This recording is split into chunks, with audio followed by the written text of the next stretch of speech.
काजी फाइज साहब के हवाले से बात करते हुए ये कहा, जब वो बात की गई कि बेकरी के ऊपर इस तरह का रद्द अमल जो है एक बंदे की तरफ से आया, तो उन्होंने कहा कि देखो ये जो रद्द अमल आया है ये काजी साहब को सोचना चाहिए कि ये क्यों आया है, उन्होंने क्या ऐसा काम किया कि लोग ऐसा कह रहे हैं, ये अवाम की राय क्यों ऐसी बनी है। तो ये उनके लिए एक समझने वाली बात है कि जो उन्होंने किया है उसका रिएक्शन अवाम दे रही है, ये अवाम की राय है और इसको उन्हें समझना चाहिए कि उनका क्या किरदार रहा या किस वजह से ये सारा किया जा रहा है। आप देख लें कि उन्होंने कहा कि फौरन ही उस बंदे को गिरफ्तार किया गया या बेकरी सील की गई। क्या उस बेकरी सील करने से या गिरफ्तारी करने से आप अवाम की राय चेंज कर देंगे? क्या हमने उसे कहा है कि आप जो है ये उसको ऐसी बात करें?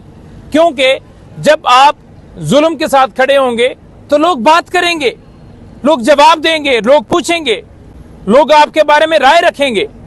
तो आपके बारे में राय इसलिए ये है क्योंकि आपने ये किया। बिस्मिल्लाहिर्रहमानिर्रहीम, इय्याका नअबुदु व इय्याका नस्तईन। अभी हम अडयाला जेल के बाहर खड़े हैं और आज मुख्तलिफ चीज़ें डिस्कस हुई हैं खान साहब के साथ, मुख्तलिफ बातें हुई हैं, जलसे के हवाले से बात हुई है, केस जो है वो भी चल रहा है, उस पर भी तफसीलात दी जाएंगी, और उसके बाद जो एस्टेब्लिशमेंट से मुज़ाकरात के हवाले से भी जो है वो भी बात हुई है कि उसके ऊपर खान साहब का क्या मौक़िफ़ है। और इसके साथ साथ जो है वो हमारा अगले प्रोटेस्ट कौन से हैं, कहाँ पर हैं, और जो आज वो रात को एक काजी साहब के हवाले से एक वीडियो भी चल रही थी तो उस पर भी बात हुई है। और उसके साथ साथ जो इस वक्त तरमीम और ये सारा किया जा रही है, सारी बातें हुई, मैं सारी सामने आपके रखूँगा, शॉर्ट करके आपको बताऊँगा। पहली बात यह है कि आज तोशाखाना केस की अडयाला जेल में जो समाअत थी उसमें आज जो बेल्स थी उनके ऊपर आर्ग्यूमेंट्स जो है होने थे और उसके लिए आज डे मुख्तस किया गया था। हमारी तरफ से दलाइल मुकम्मल हो गए हैं, लेकिन प्रोसिक्यूशन ने यह कहा है कि हमें कम से कम 3-4 दिन चाहिए अपने दलाइल कंप्लीट करने के लिए। उनका दिल ये था कि अलकादर ट्रस्ट केस जो इस्लामाबाद हाई कोर्ट में एक दरख्वास्त दी गई है, वो दरख्वास्त के अंदर जो है आपको पता है कि एक हुक्म इम्तना जारी हुआ था, वो हुक्म इम्तना ख़त्म हो और तोशाखाना केस के अंदर जो है वो फिर उस वक्त जमानत के ऊपर डिसीजन भी दिए जाए, तब तक उनका दिल था कि अलकादर ट्रस्ट केस के अंदर सजा हो जाए। लुबे लुबा बताऊं, ये किसी सूरत नहीं चाहते कि खान साहब और बीबी साहिबा बाहर आए, इसलिए नए से नए केसेस, नए से नए बहाने, चौथा केस तोशाखाना का स्टार्ट किया हुआ है। कानून ये कहता है एक जुर्म होता है उसके ऊपर एक कार्रवाई होती, 4 नहीं होती, चौथा केस स्टार्ट है, चौथा। इससे पहले 14 साल सजा हुई है नैब में, और उससे पहले 3 साल सजा जज हुमायूं दिलावर ने दी, एक जेली रसीदों के हवाले से FIR दर्ज हुई है, और ये चौथा केस है। तो लिहाजा केसेस जारी हैं, लेकिन खान साहब का हौसला, हिम्मत जो है वो नहीं टूटी। खान साहब ने आज मीडिया से बात करते हुए ये कहा कि ये जिस सेल के अंदर रखा गया, बहुत ज्यादा गर्मी थी, क्योंकि अब तो मौसम आज काफी चेंज है और आगे चेंज होने वाला है। उन्होंने कहा कि बहुत ज्यादा गर्मी थी, लेकिन इनको ये लग रहा था कि ऐसे सेल के अंदर रखेंगे जहां पर गर्मी, जहां पर बिजली भी बंद की जाएगी, घुटन वाला माहौल होगा और इमरान खान कहीं वहां पर तंग हो जाएंगे। तो उन्होंने कहा कि जब कोई भी खिलाड़ी, जब मैं खिलाड़ी क्रिकेट खेलता था तो उस वक्त हमारी जो ट्रेनिंग होती थी वो इतनी हार्ड होती थी कि एक पूरा वो जंगजू वाला माहौल जो है ना वो होता था। तो उन्होंने कहा कि मेरी तो ट्रेनिंग पहले ही, ये सख्तियां और ये सारी चीजें, मेरी तो बॉडी जो है वो उसमें एडजस्ट है, तो लिहाजा इनको भूल थी कि इमरान खान की जेल में जाएगा तो घंटा भी नहीं रहेगा। उन्होंने कहा कि कुर्बानी देनी पड़ती है, कुर्बानी देनी पड़ती है, कोई भी कौम बगैर कुर्बानी की आज़ादी हासिल नहीं कर सकती। तो मैं मुल्क की खातिर, कौम की खातिर हर तरह की कुर्बानी दूंगा, जितनी मर्जी है सजाएं दे लें, कोई जो है वो आपको मौत नहीं दे सकता, क्योंकि जिंदगी और मौत का फैसला जो है वो अल्लाह ताला के हाथ में है, किसी जज के हाथ में नहीं है या किसी और शख्स के हाथ में नहीं है, किसी ताकतवर के हाथ में नहीं है, इसका फैसला अल्लाह ताला की जात करती है। और उन्होंने कहा कि 200 से ज्यादा केसेस जो हैं वो मुझ पर बनाए गए, लेकिन सारे ही जितने केसेस हैं, हर केस से हवा निकल रही है। अब उन्होंने कहा कि जो केस बनता है उसके ऊपर आप देख लें कि सजाएं कैसे, आज कोई सजा बाकी रह गई है, इमरान खान के ऊपर अभी इस वक्त कोई सजा पेंडिंग नहीं है। उन्होंने कहा कि मैं अपनी गैरत, खुद मुख्तारी पर खड़ा हूं और दूसरी तरफ डील के जरिए सजाएं खत्म कराई गई हैं। ये तोशाखाना का केस इधर बनाया गया जहां पर कीमत भी अदा की गई, जहां पर सजा भी हो चुकी है झूठे केस में, लेकिन वही गवाह, वही अप्रूवर, वही सारा कुछ लाकर दोबारा एक केस खड़ा किया गया।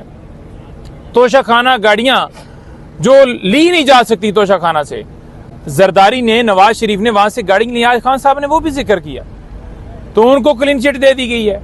लंदन फ्लैट्स जो हैं उनकी रसीदें कहां हैं? आज भी कौम को हिसाब नहीं दिया गया, सिवाय डील के, रास्ते के, और जो अंपायर्स थे सारे, उनको आज एक्सटेंशन देने के लिए ये सारी नैब की तरमीम की सुप्रीम कोर्ट में जो आइन की तरमीम की जा रही हैं। वो 3 अंपायर्स जिनका कल भी खान साहब ने जिक्र किया, आज भी जिक्र किया, उन्होंने कहा कि 2, एक काजी साहब और एक चीफ इलेक्शन कमिश्नर, कि ये दोनों ओपनर हैं और इनको एक्सटेंशन इसलिए दी जा रही है, या तीसरे को जो टीम का कप्तान है, कि जो 8 फरवरी को डाका डाला गया वो ना खुले, जो 9 मई की सीसीटीवी फुटेजेस हैं या असल कहानी है वो ना सामने आए, और तीसरा पीटीआई को खत्म करने के लिए सारा काम करना है, इसलिए ये किया जा रहा है और ये मुल्क को तबाही की तरफ लेकर जा रहे हैं। हमूदुर रहमान कमीशन रिपोर्ट जो है उसका जिक्र किया खान साहब ने कि वो वाज़ेह कहती है कि 1971 के अंदर क्या हुआ, आज फिर वही हालात हैं।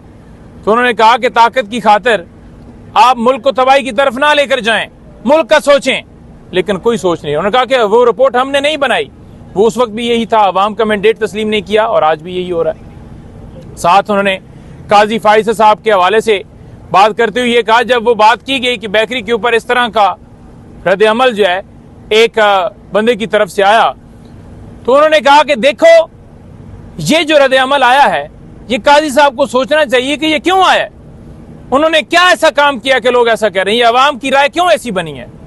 तो एक उनके लिए एक समझने वाली बात है कि जो उन्होंने किया है उसका रिएक्शन अवाम दे रही है, ये अवाम की राय है और इसको उन्हें समझना चाहिए कि उनका क्या किरदार रहा या किस वजह से ये सारा किया जा रहा है। आप देख लें कि उन्होंने कहा कि फौरन ही उस बंदे को गिरफ्तार किया गया या बेकरी सील की गई। क्या उस बेकरी सील करने से या गिरफ्तारी करने से आप अवाम की राय चेंज कर देंगे?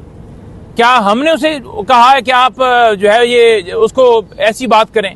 क्योंकि जब आप जुल्म के साथ खड़े होंगे तो लोग बात करेंगे, लोग जवाब देंगे, लोग पूछेंगे, लोग आपके बारे में राय रखेंगे।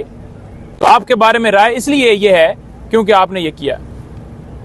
आगे मैं चलता जाऊं, जलसे के हवाले से खान साहब ने बड़ा वाज़ेह आज कहा है कि हम इंशाअल्लाह ताला, क्योंकि ये जलसा करने नहीं दे रहे, जलसे की इजाज़त नहीं दे रहे, तो हम हफ्ते को प्रोटेस्ट जो है वो करेंगे।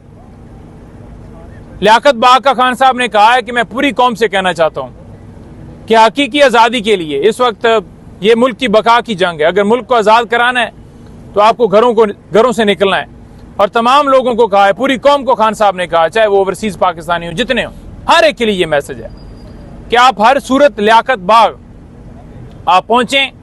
हमने पुरअमन जो है वहां पर अपना प्रोटेस्ट रिकॉर्ड करवाना है और अगर रास्ते में कहीं गिरफ्तारियां करते हैं तो आपने गिरफ्तारियों से नहीं घबराना, आपने जेलों से नहीं घबराना। उन्होंने कहा कि मैं अगर 15 महीने से जेल में हूं तो किसी को कोई टेंशन लेने की जरूरत नहीं है, परेशानी लेने की जरूरत नहीं है कि बड़ा मुश्किल होता है जेल में रहना।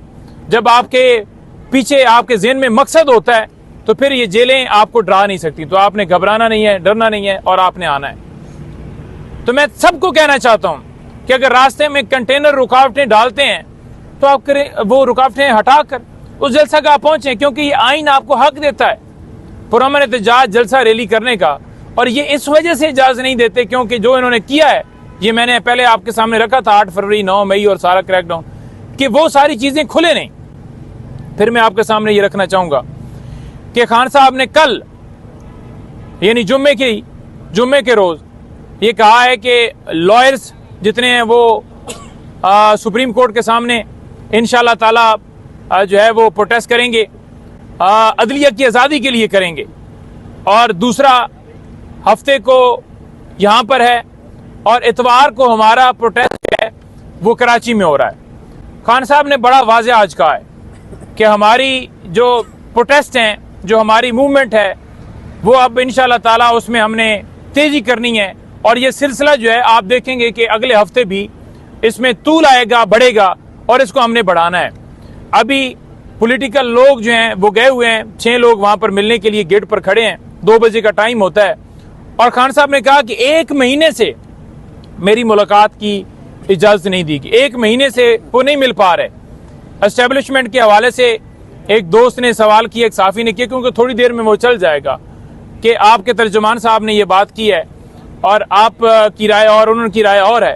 तो उन्होंने कहा कि देखें, बात यह है कि मैं 1 महीने से उससे मिलना चाहता था, 1 महीने से मिलने नहीं दिया जा रहा। मैं उसे मिलूंगा और उस हिसाब से वो ज़ाहिरी बात है जो भी चीज़ है, जो भी, क्योंकि मैं तो उनसे मिल ही नहीं पाता, तो मीडिया के जरिए कहीं खबर गई या आई या पहुंची या नहीं पहुंची। तो उन्होंने कहा जब आएंगे तो डेफिनेटली तब उन्हें कन्वे होगा। तो उन्होंने लिहाजा अपना मौकफ क्लियर रखा है, जो कि मैंने रऊफ भाई को भी, उनको भी बताया कि यही खान साहब का मौकफ है। तो इंशाल्लाह ताला जो खान साहब का मौकफ है वो मैं आपके सामने रखूं। खान साहब ने कहा है कि हमने पहले भी इन पे भरोसा कर लिया। कब भरोसा किया? जब ये कहा गया कि मुल्क की खातिर आप ये 22 वाला एहतजाज जो है मुलतवी करें, क्योंकि मुल्क के अंदर अनारकी हो सकती है, टीम आई हुई है, और उसके साथ साथ यहाँ पर एहतजाज है मजहबी जमातों का, और दीगर वजूहात दी गई। उन्होंने कहा कि मुल्क की खातिर हमने प्रोटेस्ट जो है वो जो हमारा जलसा था उसको उस वक्त मुलतवी किया, लेकिन उन्होंने कहा कि इन्होंने हमें धोखा दिया, तो लिहाजा हमें इनसे कोई उम्मीद नहीं है कि ये इनके साथ जो है हमारा ट्रस्ट डेवलप हो सके। तो हमारी कोई बातचीत नहीं है और कोई इनके साथ हमारा जो है वो इस हवाले से कोई दरवाज़ा नहीं खुला।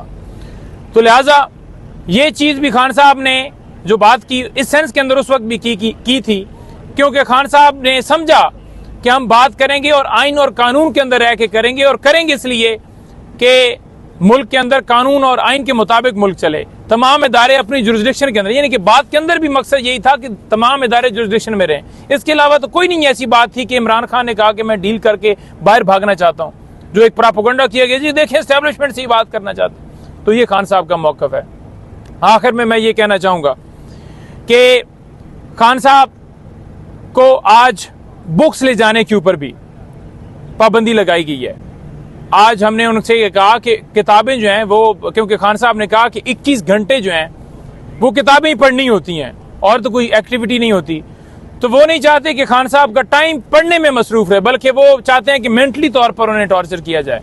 12 इस्तदा की, और उनके बच्चों से महीने में 1 दफ़ा बात कराई गई है, हालांकि जज ने बार बार हुक्म दिया है कि हफ्ते में 1 दफ़ा होगी। न सियासी लोगों से न बच्चों से, जो उसके मुताबिक वकला को गेट पर उसी तरह से आज भी हमें 2 घंटे रोके रखा और साथ एसोसिएट नहीं ले जाने दिए जा रहे। हालांकि हाई कोर्ट ने कहा है कि साथ आपके बाकी जो हैं वो एसोसिएट भी जा सकते हैं, तो हाई कोर्ट के हुक्म को तो माने नहीं जा रहा। और जो स्पीकर, उसने खत लिखा है कि जनाब आप सुप्रीम कोर्ट का हुक्म ना माने, और या जो इधर बैठकर PMLN के रहनुमा कह रहे हैं या वो इरफान कादर वो कह रहे हैं, तो ये सारी चीजें आप देख सकते हैं कि ये किस तरह अदारों की पामाली चाहते हैं, अदारों की तज़हीक चाहते हैं। ये नहीं चाहते कि अदलिया जो है उसके फैसले जो हैं उनके ऊपर अमल किया जाए, बल्कि ये कहते हैं कि हमारे राय के मुताबिक ये फैसला नहीं है, तो लिहाजा हमने नहीं माना। खान साहब ने कमिश्नर रावलपिंडी की बात की है, इसके बाद मेरी ये बात खत्म हो जाएगी। उन्होंने कहा है कि कमिश्नर रावलपिंडी, उसको आज तक सुप्रीम कोर्ट के अंदर काजी फायज ईसा साहब ने क्यों प्रोड्यूस नहीं किया, जब उसने कह दिया कि हमने PTI के उम्मीदवारों को 70 हज़ार से हराया, जो 70 हज़ार से जीते हुए थे। तो कमिश्नर रावलपिंडी को सुप्रीम कोर्ट में ना ले जाना ये वाज़िया सबूत देता है कि आप गुनाहगार हैं, जो वो ठीक कह रहे हैं। अगर आप सच्चे होते, जो उसने कहा